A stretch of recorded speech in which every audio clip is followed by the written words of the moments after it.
தாளாளர், principal, headmistress, ஆசிரியர்கள், மாணவிகள் அனைவருக்கும் எனது மனமார்ந்த இனிய குடியரசு தின நல்வாழ்த்துக்கள். அதுவும் உங்க ஸ்கூல் மாதிரியே, அதுவும் இன்னைக்கு 75 இயர்ஸ், 75 ஆண்டுகள் குடியரசு தினம்.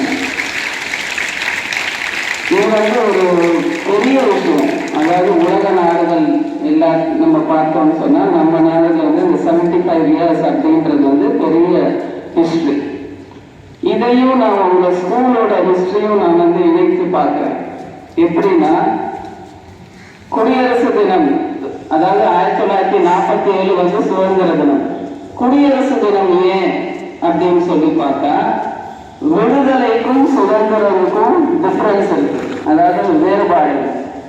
சுதந்திரம் அப்படின்னா அது நம்ம பிறக்கும் போதுமே நம்மளுக்கு கிடைச்சிருக்கு. ஓகே, பிறப்புரிமை அதெல்லாம் சுதந்திரத்தில் வரும். பேச்சு உரிமை, ஓட்டவர், அதெல்லாம் ஃப்ரீடம். இண்டிபெண்டன்ஸ் அப்படின்றதுக்கு ஒரு பெரிய அர்த்தம் என்னன்னா, அது விடுதலை. நம்ம நாட்டுக்கு போராடினவங்க கேட்டது விடுதலை, சுதந்திரம் இல்லை, விடுதலை. விடுதலை என்னன்னா, யாருக்கும் அடிமை இல்லாம. இப்ப நம்ம வீட்டுக்குள்ள யாராவது உட்கார்ந்து இருந்தாங்கன்னா நமக்கு பிடிக்குமா? நான் உனக்கு ஃப்ரீடம் கொடுத்துறேன், நானும் இங்க இருக்கிறேன் அப்படின்னா நான் செட் ஆகாது. புரியுதா நான் சொல்றது? அதுதான் இறையாண்மை தன்மை அப்படின்னு சொல்லுவாங்க. ஸோ அதுதான் 1950 அந்த நம்ம அரசியல் அமைப்பு சட்டத்துல India is a sovereign socialist secular democratic republic அப்படின்னு கான்ஸ்டிடியூஷன் நம்ம அரசியல் அமைப்புல சொல்லப்பட்டது. அதுதான் மொத்தம் நம்ம அரசியல் அமைப்புடைய சாரமே. அதுதான். இதுக்கு பின்னாடி என்ன ஹிஸ்டரி, நான் வரலாற்று பேராசிரியர்களால அது சொல்ல வேண்டியது. நம்ம நாட்டுடைய முதல் பிரதம மந்திரி ஆனார் இல்லையா, ஜவஹர்லால் நேரு. அவரு லாகூர்ல நடந்த மாநாட்டுல பூர்ண ஸ்வராஜ் அப்படின்னு சொல்லி கம்ப்ளீட் இண்டிபெண்டன்ஸ், அதாவது பிரிட்டிஷ்கார ஆங்கிலேயர்கள்ட்ட நம்மளுக்கு முழு சுதந்திரம் வரணும் அப்படின்றதுதான் அவங்களோட விஷனே. ஆனா அது நடந்ததுக்கோ 1950 அவரே பிரதம மந்திரியா இருந்தார். சோ இது எதுக்கு சொல்ல வர,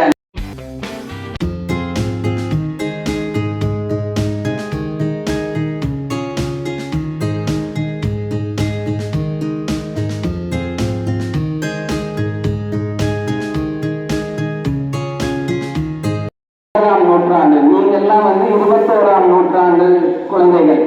20ஆம் நூற்றாண்டுல இருந்த எவ்வளவோ பேர், இப்ப நம்ம சுதந்திர போராட்ட வீரர்கள், வீராங்கனைகள், நம்ம இண்டிபெண்டன்ஸ் டேக்கும் ரிப்பப்ளிக் டேக்கும் மட்டும் பத்தி தான் அவங்களை யோசிக்கிறோம். இவங்களை தவிர சாதாரண மக்கள் எவ்வளவோ பேர் சுதந்திரத்துல பார்ட்டிசிபேட் பண்ணிருக்கிறாங்க. நம்மளுக்கு விடுதலை வாங்கி கொடுத்துருக்காங்க.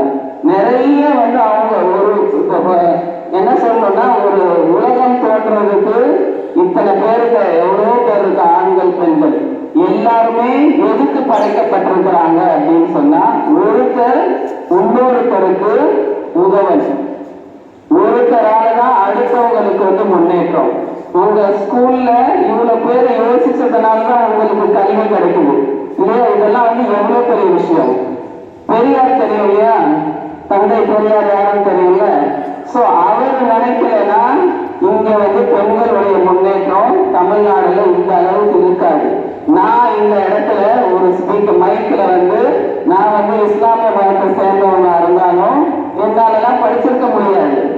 ஏன்னா அந்த மாதிரியான ஒரு ஆண்கள் இருந்ததுனாலதான், அதாவது சமூகத்தை முன்னேற்றி செல்லணும், பெண்கள் வரணும் அப்படின்னு நம்ம பார்க்கும்போது 20ஆம் நூற்றாண்டு ஆரம்பத்துல இருந்துதான் பெண்களுடைய வளர்ச்சின்னு சொல்ல முடியாது. 1900 இண்டிபெண்டன்ஸ்க்கு அப்புறம், சுதந்திரத்துக்கு அப்புறம் தான் அந்த வளர்ச்சி நிறைய இருக்கு.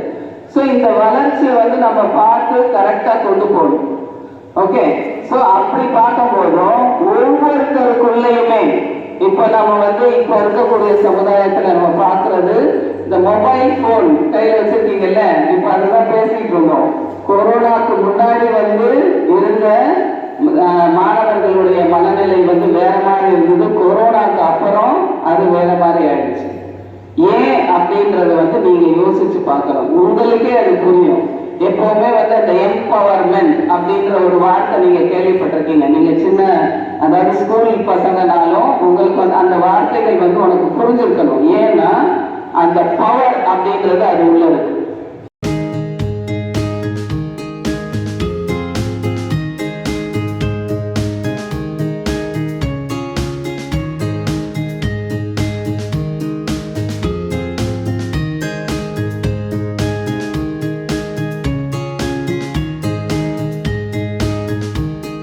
வரலாற்று பக்கங்கள்ல இருக்கக்கூடிய பெண்கள், நீங்க எல்லாம் வந்து வரலாறு படிக்கும் போதும் நிறைய பெண்களை பத்தி நிறைய வராது, நிறைய இன்ஃபர்மேஷன் வராது.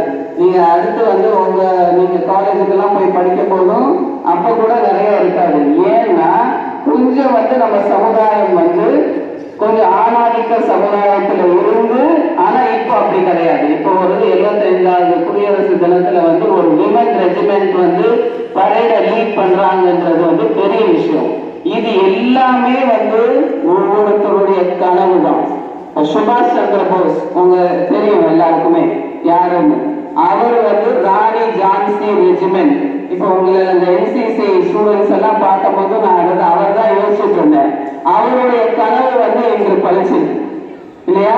ஸோ வி ஹாவ் டு, நம்ம வந்து அவங்களுக்கெல்லாம் நன்றி பட்டிருக்கோம், கடமைப்பட்டிருக்கோம்.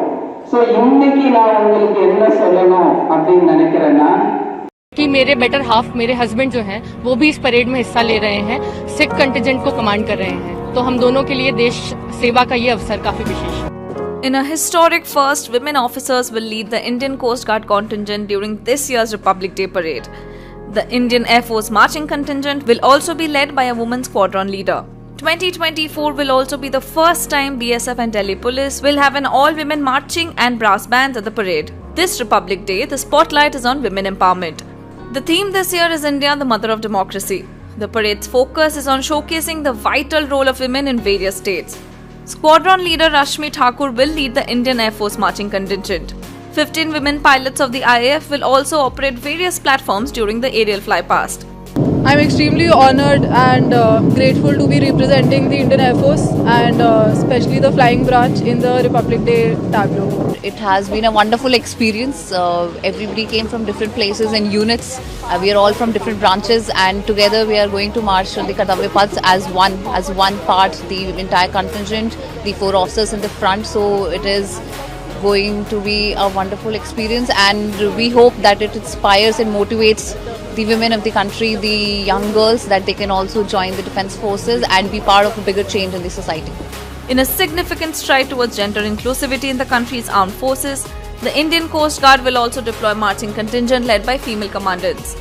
Assistant Commandant Chunauti Sharma shared this year marks a historic moment as women officers take charge of leading the Jawans. अब कोस्ट गार्ड कॉन्टिजेंट को जब लीड कर रहे हैं तो अपने आप में काफी गौरव का क्षण है. NCC को जब हम कॉन्टिजेंट का पार्ट होते हैं तो वुमेन कैडेट्स जो होती हैं उनका कॉन्टिजेंट अलग होता है. अभी इसमें ये फर्क है कि हमारे सारे जवान जो हैं हम उनको लीड कर रहे हैं, सारे वुमेन ऑफिसर्स, तो वो अपने आप में काफी गौरव का क्षण है. और ये परेड इस बार मेरे लिए विशेष इसलिए है क्योंकि मेरे बेटर हाफ मेरे हस्बैंड जो हैं वो भी इस परेड में हिस्सा ले रहे हैं, सिख कंटिजेंट को कमांड कर रहे हैं, तो हम दोनों के लिए देश सेवा का ये अवसर काफी विशेष है. For the first time, an all-women tri-services contingent will also take part. As per reports, a total of 48 Agnivir Vayu women would be part of this contingent. On January 26, tableaus of 16 states and union territories and 9 ministers will move down Kartavya Path. The tableau are set to showcase women empowerment at Kartavya Path as the centre endeavours to make the event women-centric under the theme Vikshit Bharat. For instance, Manipur's tableau highlights the crucial role women play in the state's socio-economic activities. The tableau from Ladakh show women in a completely different sphere as ice hockey players. Haryana's float emphasizes women's empowerment through women's involvement in Haryana's digital league.